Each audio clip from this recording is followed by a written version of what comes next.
Jour 51 où j'apprends le coréen et aujourd'hui c'est la dernière vidéo, soit la quatrième vidéo sur la conjugaison irrégulière au passé et on va parler des verbes et adjectifs dont la racine se termine par le.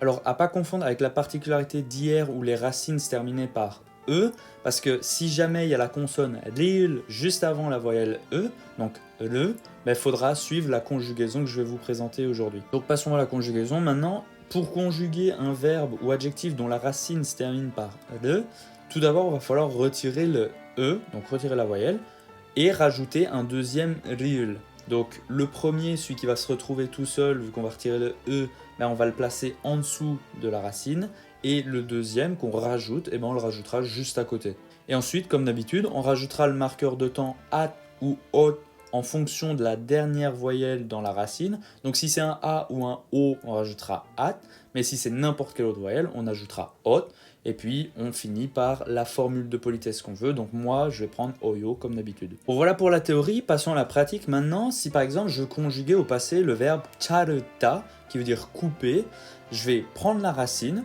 charu, il finit bien par le, donc premier truc qu'on fait c'est retirer le e et rajouter un deuxième riul. Donc on va obtenir chal, mais avec deux riuls.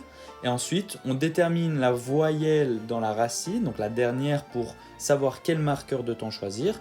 Et donc là, c'est un A, et donc on va rajouter asoyo. Et donc ça va faire chalasoyo.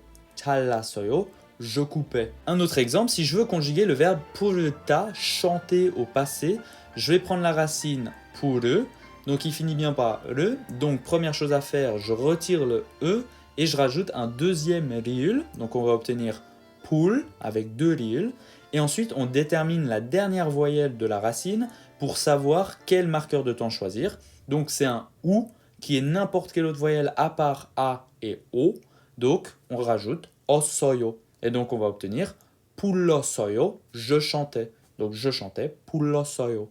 Bon voilà, on en a enfin fini avec les conjugaisons irrégulières au passé. J'espère que vous avez tout compris et sur ce, moi je vous souhaite une agréable fin de journée et je vous dis à demain pour le jour 52.